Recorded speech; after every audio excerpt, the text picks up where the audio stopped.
परिचय। पीयूष नए घर में रहने के लिए आया है।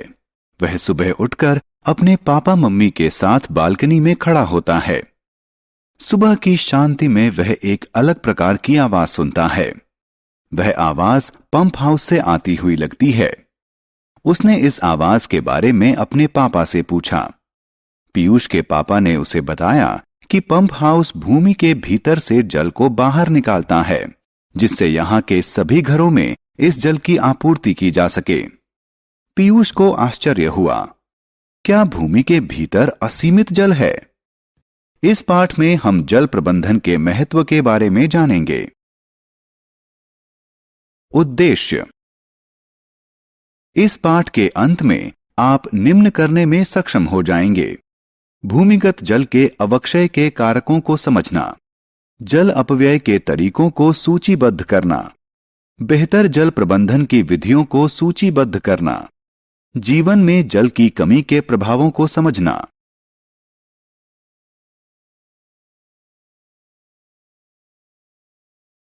भूमिगत जल के अवक्षय के कारण बढ़ती हुई जनसंख्या। जैसा कि हम सभी जानते हैं कि विश्व की जनसंख्या तेजी से बढ़ रही है। लोगों की घर, कार्यालय, दुकान, सड़कें और पटरियों की जरूरतें भी बढ़ रही हैं। नई इमारतों के निर्माण के कारण पार्क और खेल के मैदान जैसे खुले क्षेत्र सीमित हो गए हैं। पक्की सड़कों के निर्माण के कारण भूमि के भीतर वर्षा जल का रिसाव कम हो गया है। इसके अतिरिक्त निर्माण कार्यों के लिए भारी मात्रा में जल की आवश्यकता होती है। इसके लिए भी भूमिगत जल का ही इस्तेमाल किया जाता है। इन सब के कारण भूमिगत जल का अवक्षय होता है।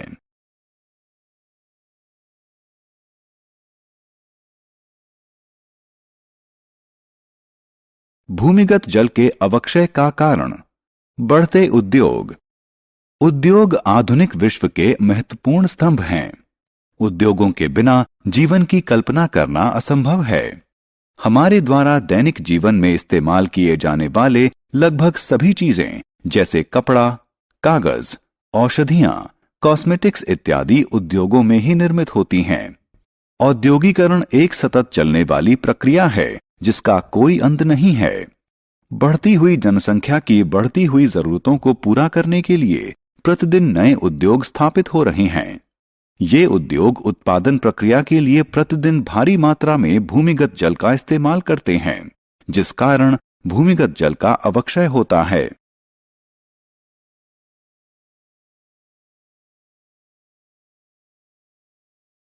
सिंचाई की बढ़ती जरूरतों हेतु भूमिगत जल पर निर्भरता। आपने समाचार पत्रों में पढ़ा होगा और टेलीविजन पर भी देखा होगा कि एक किसान के लिए फसल बर्बाद होना किसी आपदा से कम नहीं है। भारत में आज भी अधिकांश किसान अपने खेतों की सिंचाई के लिए वर्षा जल पर निर्भर हैं। जब पर्याप्त वर्षा नहीं होती है तो फसलें बर्बाद हो जाती हैं। इसलिए सिंचाई व्यवस्था पर जोर दिया जाता है। फसलों को नियमित जल आपूर्ति हेतु ड्रिप इरिगेशन, स्प्रिंकलर इरिगेशन जैसी सिंचाई की व्यवस्थाएं की गई हैं, चाहे वर्षा हो या न हो। इस प्रकार की सिंचाई व्यवस्था भूमिगत जल पर निर्भर है, इसलिए इससे भी भूमिगत जल का अवक्षय होता है। जल का वितरण। आप टेलीविजन पर समाचार देखते होंगे। विश्व के एक भाग में बाढ़ का प्रकोप है, जबकि दूसरे भाग में गंभीर सूखा है। बाढ़ और सूखा एक साथ, क्या ये आपको विचित्र नहीं लगता? इस विचित्र घटना के लिए विश्व के देशों में जल का असमान वितरण है। यहां तक कि एक देश के विभिन्न क्षेत्रों में भी जल का वितरण असमान रूप से होता है। एक ओर रेगिस्तान है जहां बहुत कम वर्षा होती है और दूसरी ओर आर्द्रता वाले क्षेत्र हैं जहां भारी वर्षा होती है। विश्व की 17% जनसंख्या भारत में रहती है, लेकिन भारत में विश्व के केवल 4% स्वच्छ जल के संसाधन हैं। परिणाम स्वरूप भारत जल अभाव की समस्या का गंभीर रूप से सामना कर रहा है। तेजी से बढ़ती हुई जनसंख्या के कारण इस समस्या के और विकराल होने की संभावना है।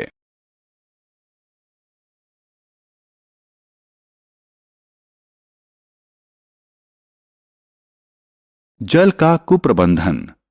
आपने स्कूल जाते समय ध्यान दिया होगा कि टंकियों से जल अनावश्यक रूप से बह रहा है। आप देखते हैं कि लोग अपनी कार की धुलाई के लिए पाइप का इस्तेमाल करते हैं। आपने जल के टैंकर से भी जल रिसते हुए देखा होगा। हम में से सभी जाने अनजाने में ब्रश करने, नहाने, धुलाई करने और अन्य गतिविधियों में जल बर्बाद करते हैं। हम वर्षा जल को नालियों में बहकर बर्बाद होने देते हैं। क्या आप इस बर्बादी से चिंतित हैं? आपको चिंतित होना चाहिए। निस्संदेह स्वच्छ जल नवीनीकरण योग्य है, लेकिन यह सीमित है और कुप्रबंधन तथा अंधाधुंध इस्तेमाल के कारण इसका अवक्षय होता है। जल प्रबंधन। यदि हम सीढ़ीदार खेतों, सड़कों व पटरियों से बहते हुए वर्षा जल को नालियों में बह जाने देने के बजाय उसे संग्रहित करके भंडारण कर लें, तो हमारे पास जल का पर्याप्त भंडार हो सकता है। बावड़ी, जो कि जल संग्रहित करने की पारंपरिक विधि है, पुनर्जीवित की जा सकती है। बावड़ी जल भंडारित करने वाले एक प्रकार के कुएं होते हैं। भंडारित जल कुछ व्यवस्थाएं करके इस्तेमाल के स्थान पर ले जाया जा सकता है। किसान अपने खेतों की सिंचाई के लिए ड्रिप इरिगेशन सिस्टम का इस्तेमाल करके जल संरक्षण में योगदान कर सकते हैं। ड्रिप इरिगेशन सिंचाई की एक ऐसी तकनीक है जिसमें पतली पाइप का इस्तेमाल करके सीधे पौधे की जड़ में पानी पहुंचाया जाता है। जल अभाव के प्रभाव। आइए हम जल अभाव के कारण पौधों पर पड़ने वाले प्रभाव का अध्ययन करें। मान लें कि आप छुट्टियां मनाने बाहर गए हैं। जब आप घर लौटते हैं तो देखते हैं कि आपके पौधे मुरझा गए हैं। क्यों? कारण आप अच्छी तरह जानते हैं। इनको कई दिनों से जल नहीं मिला है। पौधों को भोजन तैयार करने हेतु मृदा से पोषक प्राप्त करने के लिए जल की आवश्यकता होती है। जल अभाव के कारण वे मुरझा जाएंगे और अंततः वे सूख जाएंगे।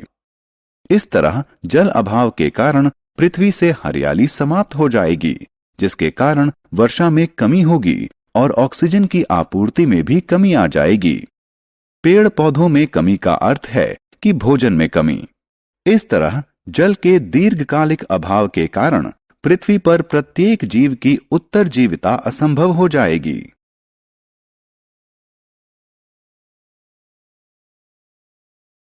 सारांश। आइए हमने जो कुछ सीखा है उसे संक्षेप में दोहराएं। नई इमारतों व सड़कों के निर्माण के कारण वर्षा जल का भूमि के भीतर रिसाव अवरुद्ध होता है। कृषि व उद्योगों में भारी मात्रा में जल के इस्तेमाल के कारण भूमिगत जल का अवक्षय होता है। पूरी पृथ्वी पर पानी का वितरण असमान है। वर्षा जल संचयन एक विधि है जिसके जरिए वर्षा के जल का संग्रहण, भंडारण और संरक्षण किया जाता है।